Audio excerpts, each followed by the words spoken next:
असंभव कुछ नहीं होता दोस्त, ये परिकल्पनाएं हैं खाली।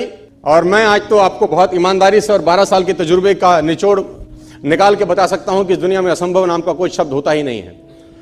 इंसान कभी भी चंद्रमा पर नहीं पहुंच सकता, पृथ्वी विज्ञान की अधिकतम सीमा है। डॉक्टर ली दी फॉरेस्ट मशहूर वैज्ञानिक हुए, बहुत बड़े साइंटिस्ट हुए। एक स्टेटमेंट इन्होंने पास किया 1955 के अंदर, 1955 ही पास द स्टेटमेंट कि इंसान कभी भी चंद्रमा पर नहीं पहुंच पाएगा। It is impossible for a human being to cross Indian globe, earth globe. और पृथ्वी विज्ञान की अधिकतम सीमा है, लेकिन किसी बहरे ने इस बात सुना नहीं और पहुंच गया एक आदमी अपना बस्ता उठा के, जिसका नाम था इन 1969। और उसके बाद तो स्पेस जर्नी ऐसी हो गई जैसे आप और मैं अभी पतिया और बैंकॉक चले जाते हैं।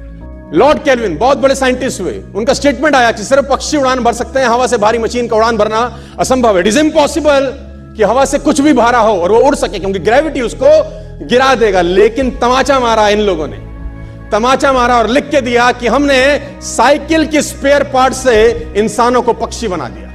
साइकिल के स्पेयर पार्ट से इंसानों को पक्षी बना दिया। 16 साल लगे राइट ब्रदर्स को जहाज का निर्माण करने में, लेकिन इन लोगों ने उसकी बात नहीं सुनी कि जो कहते थे कि वायु का सिद्धांत तुम्हारे विपरीत है।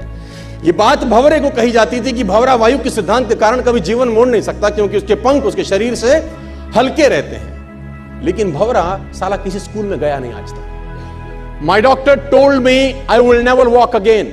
मेरे डॉक्टर ने मुझे कहा कि तुम कभी चल नहीं सकोगी। My doctor told me you will never walk again. My mother told me I would, and I believed my mother rather than doctor. Wilma Rudolph एक ऐसी एथलीट हुई जिनको पोलियो था जिनको डॉक्टर ने कहा तू चल नहीं सकती, मां ने कहा तू चल सकती है। उसने कहा मैंने डॉक्टर की बात नहीं मानी, मैंने अपनी मां की बात मानी। 3 ओलंपिक गोल्ड मेडल जीती है लड़की, 3 ओलंपिक गोल्ड मेडल, जिसको डॉक्टर कह रहा है कि तू चल। लेकिन मां क्या बोलती है? मैं आपको उदाहरण देना चाहूंगा सर। बहुत छोटे थे अल्बर्ट आइंस्टीन, दुनिया के महान वैज्ञानिक में से एक हुए, मंद बुद्धि कहा जाता था।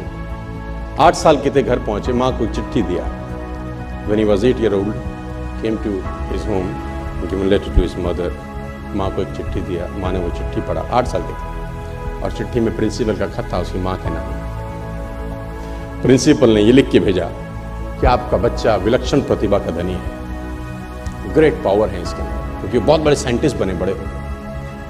मंद बुद्धि बचपन में समझा जाता था। आपका बच्चा विलक्षण प्रतिभा का धनी है, इसके अंदर असीम संभावनाएं हैं। तो हमारा स्कूल, हमारी मैनेजमेंट, हमारी फैकल्टी, हमारा टीचर इस लायक नहीं है कि हम आपके बच्चे को अच्छी शिक्षा दे सकें। तो it's better for you to take care of your son. आप अपने बच्चे को अपने घर में पढ़ाइए। हम लायक नहीं है कि आपके बच्चे को पढ़ा सके।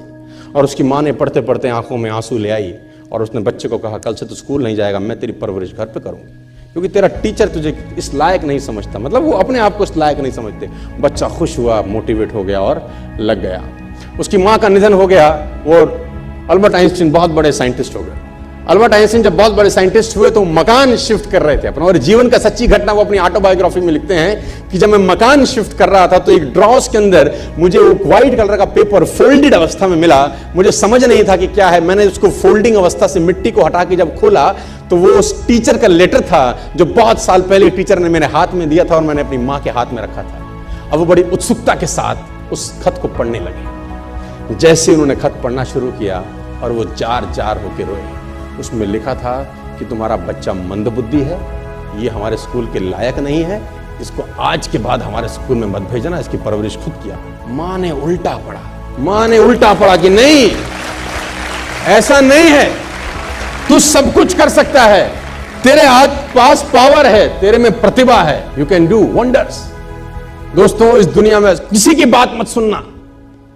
नेवर एवर बिलीव एनीबॉडी कि जो तुमको बोले कि तू नहीं कर सकता, कान पे मारना, बोला साले तू नहीं कर सकता, हम करेंगे।